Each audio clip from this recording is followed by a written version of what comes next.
So yesterday we went up to Manhattan to the National Festival of Breads. You know, when you find out that such a thing exists, the National Festival of Breads, I think you just got to go, right?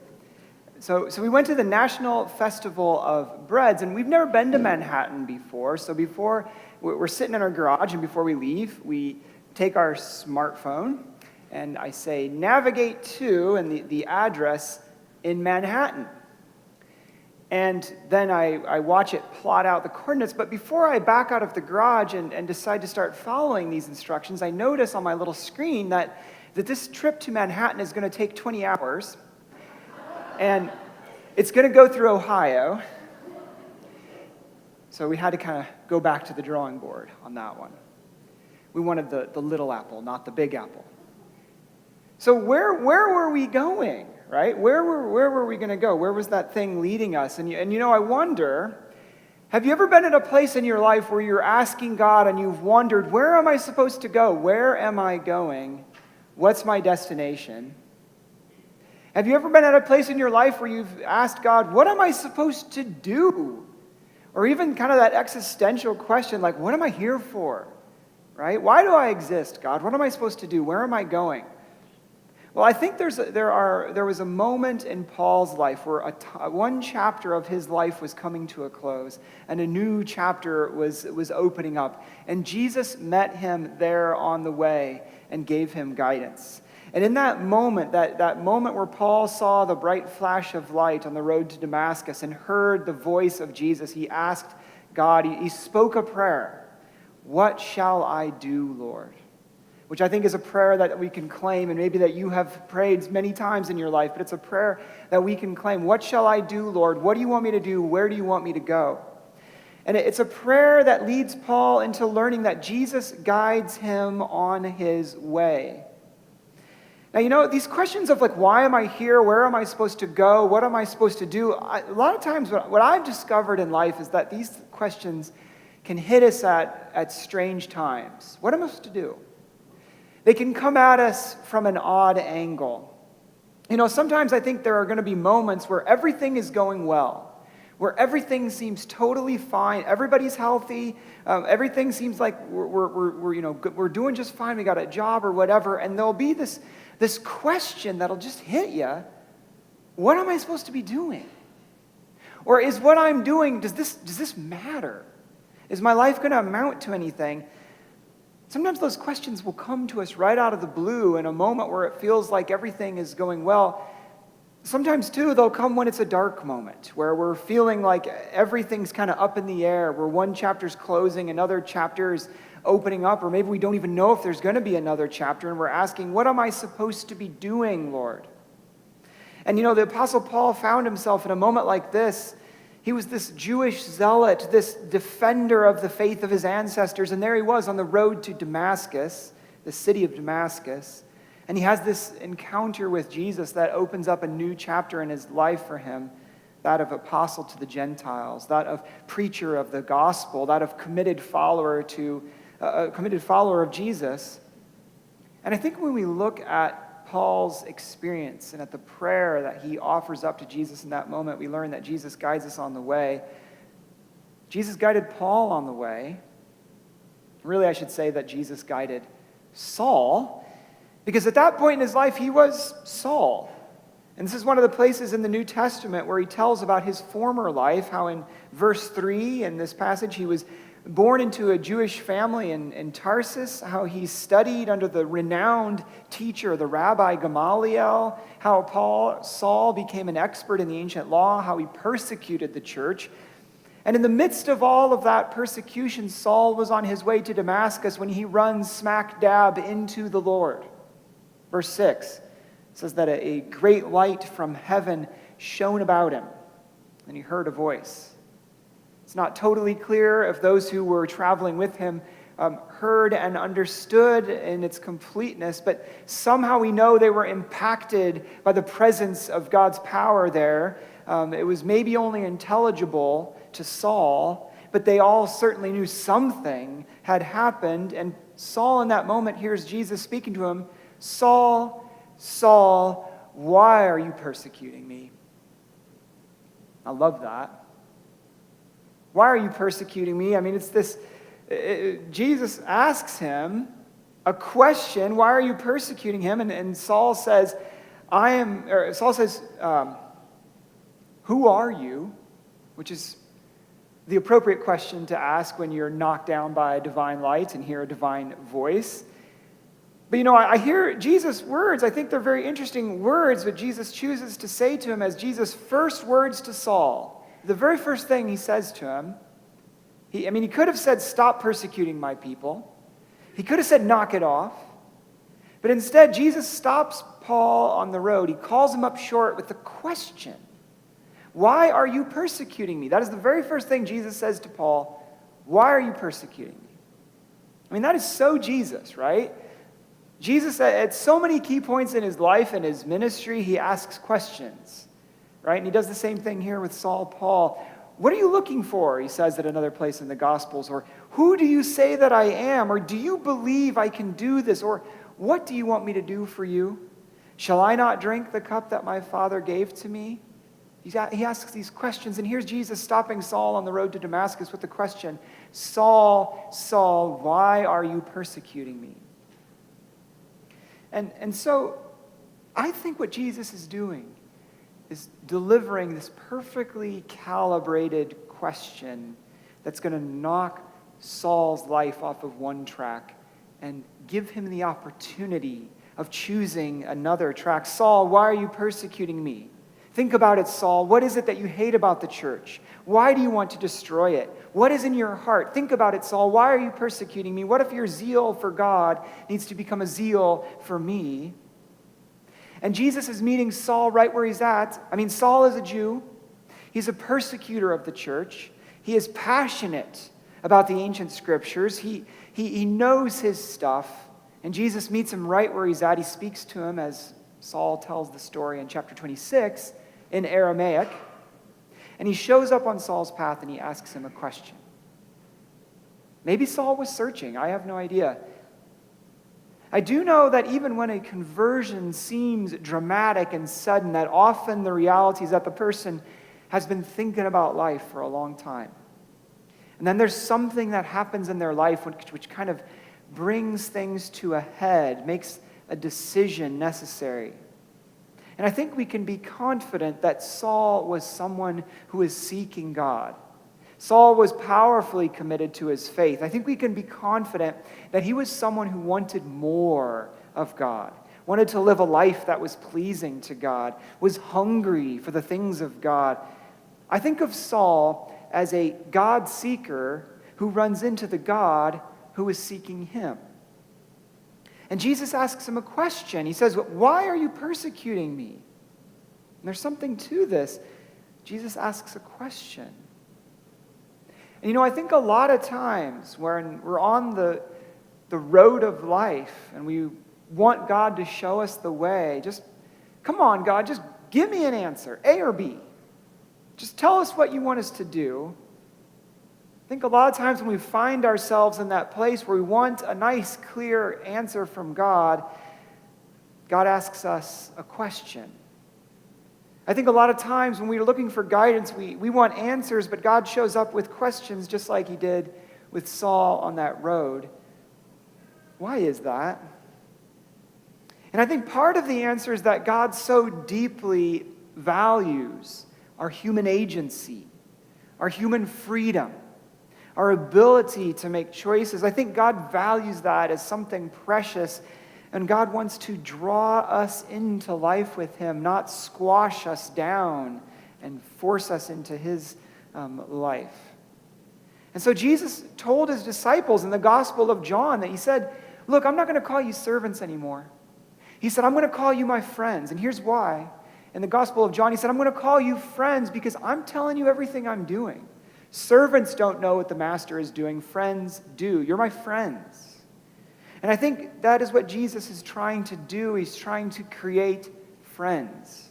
He's trying to create people who are following him in loving relationship, not blindly following. And I think so often people can get the idea that That being a Christian just means kind of blindly believing random tidbits of theology. Or that being a Christian means shutting down our individuality or our will or our intelligence. But sin shuts down our will and our creativity and our intelligence. Sin shuts down our individuality and the fullness of our life. Everybody's sins always end up looking the same. We haven't invented any new ones. And Ananias, he speaks to Saul and he says, be baptized, be cleansed of sin. He says to Paul, get free of sin so you can freely choose God. We can get the idea that being a Christian means following God's commands, and that is part of it. But the reality is that being a Christian means becoming a friend of God. I think that's central. Being a Christian means walking with Jesus along the way of life in a living relationship. It means becoming the kind of people who are willing to ask Jesus questions and are willing to hear his questions in return. And a lot of times we want answers, but Jesus asks questions. Why do we want answers? Just think about it. Why do we want answers? Answers are so much easier than questions. Answers don't require us to think, don't require us to live out any kind of choice in life. Answers don't require us to live the life that Jesus has shown us and given us. Answers don't require us to grow into maturity in Christ. We want things cut and dry, but Jesus wants to draw us into the messiness of life with him, the complexity of life on the way with him. I worked for my brother. It's been several years ago now, but I worked for him for a month or two on his vegetable farm. And in the morning, we'd come in to work, and there was this big dry erase board, and my brother would have written up there everything that we had to harvest for the day's orders. So if they were going to a farmer's market, or if they had a delivery to make to a couple of supermarkets, it would say up there everything that you had to go harvest and have prepared to fulfill those orders. So, it'd be like 2 tubs of peppers, 3 dozen watermelon, 5 tubs of sweet corn, right? Get out there, harvest those things, check them off the list. It was very cut and dry. Here's what you got to do for the day. And there's a part of me that kind of wishes that life with Jesus were like that. Maybe you're like that too. There's a part of me that kind of wishes we could wake up in the morning and come to the dry erase board in the kitchen, and it would say, first thing, drink coffee. Then it would say, go pray, call so-and-so, visit so-and-so. Here are 3 wonderful lines to put into your sermon. Put those in there. It'd just all be lined out for us, and we could go down the list, checking them off. Here's what you got to do today. That would make life easy. But I think that if that's the way the walk of faith worked, then our faith, and not to mention our intellects, would kind of stay at the kindergarten level. We'd never become the kind of people who have a mature faith capable of walking through life as friends of Jesus. And that's what Jesus most desires. And I think this is why Jesus asks questions. And I'm convinced that one of the best things we can do for each other is ask good questions. So often we think that we have to make people's decisions for them or tell them what to do or give them information. When in reality, what we need to do is show up and ask good questions. What do you want to happen in this situation? What are you afraid of? What should I be in prayer about for you? And in that moment on the Damascus road, Saul asks a very good question. Really, it's the only question that you can ask when you get knocked upside the head by a divine voice and see a divine light. Who are you? And perhaps Paul expected to hear the voice of an angel, and perhaps he thought that the answer would be something like what Jacob experienced when so many years ago he camped out at the place that would be called Bethel and realized that the Lord was in that place, though he did not know it. But I suspect that the last thing Saul expected to hear was that this was Jesus of Nazareth addressing him. Because you see, Saul had been persecuting the church. He saw them as idolaters. He saw the church as people who prayed to a man when they should have been praying to God.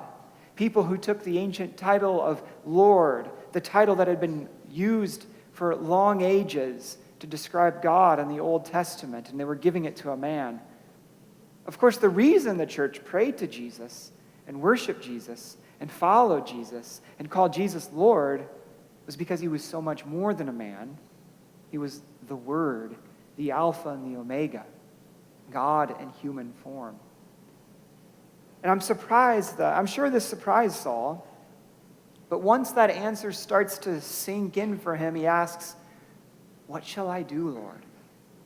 It's a prayer. What shall I do, Lord? It's a prayer we can hang on to. What shall I do, Lord? He's responding to Jesus' claim and Jesus' question.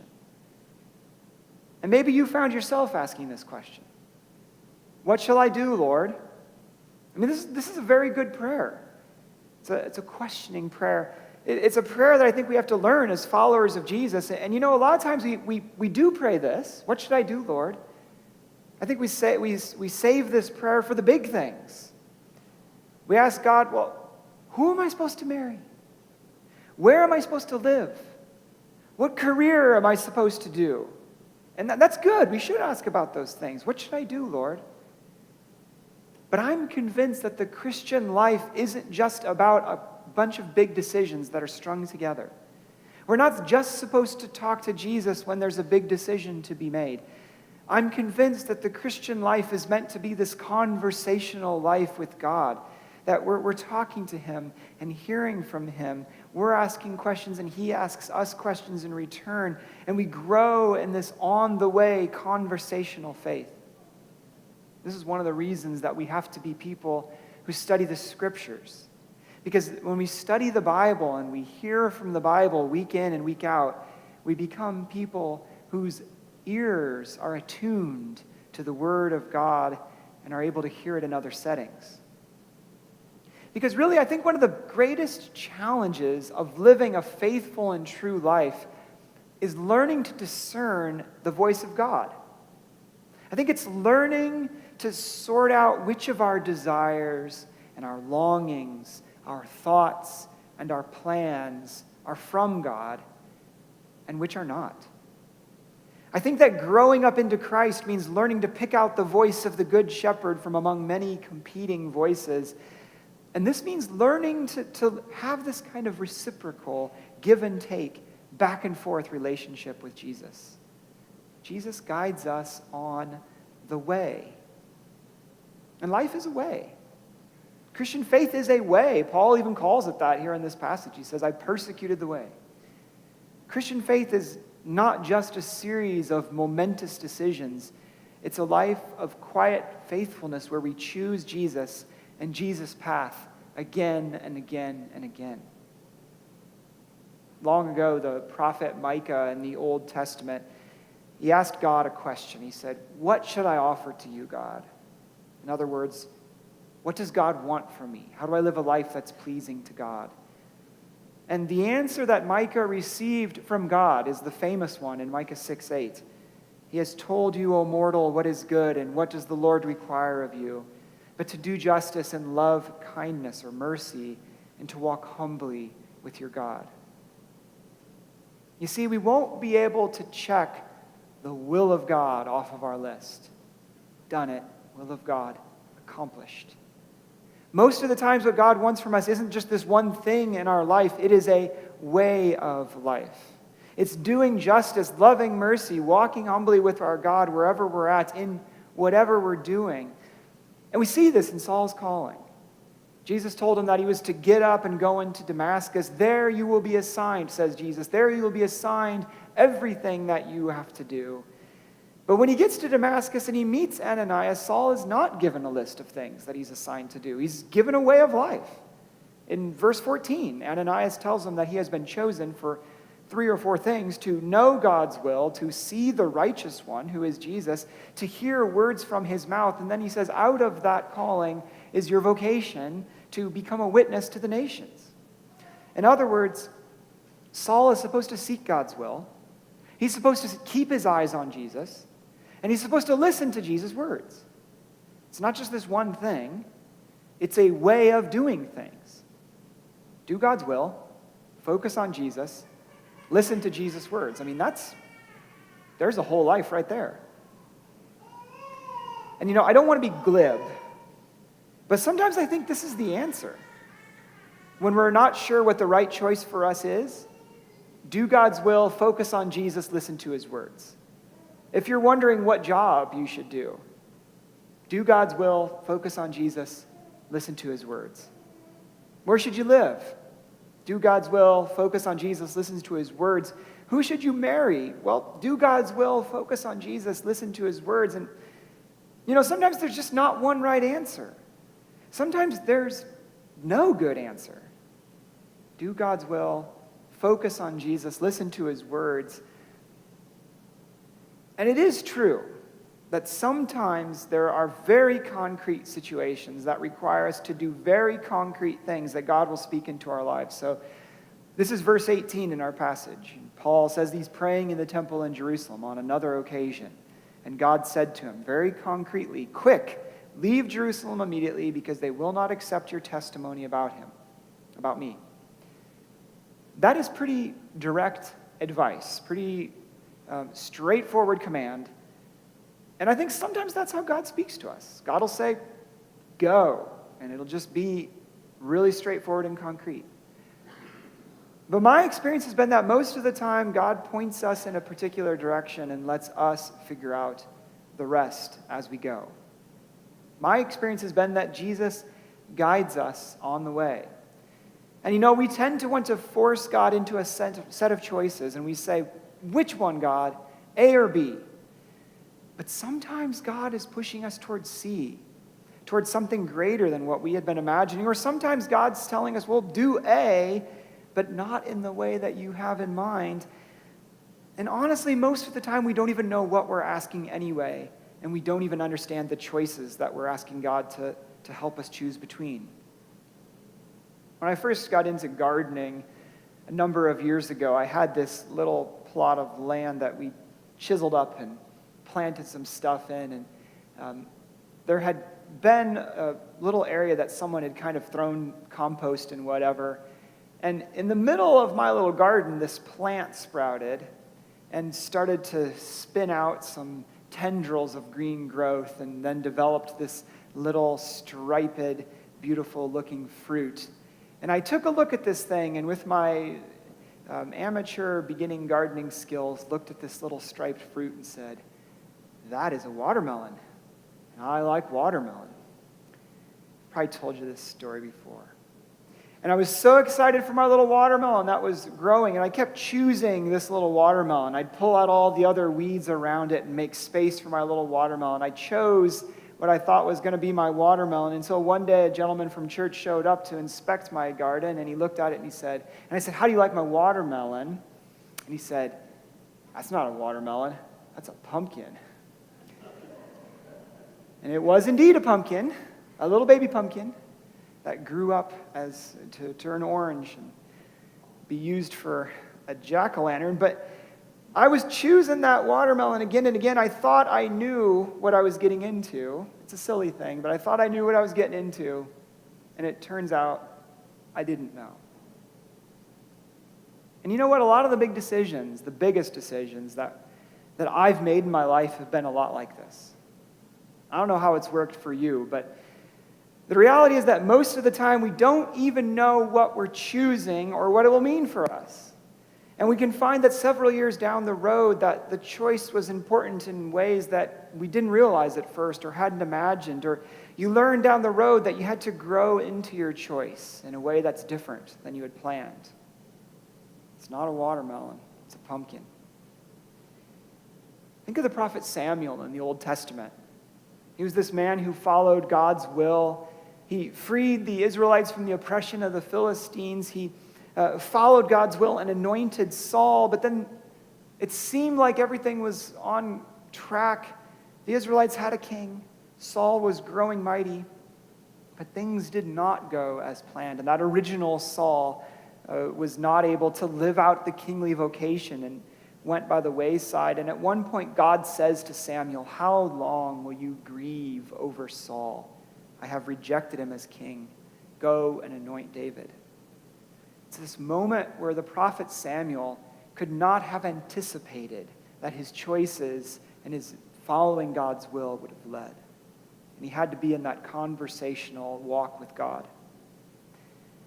You know, the conversational life with God is going to be unexpected. It will be surprising. It will involve us living with God day by day, step by step. What God deeply desires from us is that we walk the path with him in friendship. What shall I do, Lord? In one way, Jesus' answer to our prayer is always the same. What shall I do, Lord? Walk with me.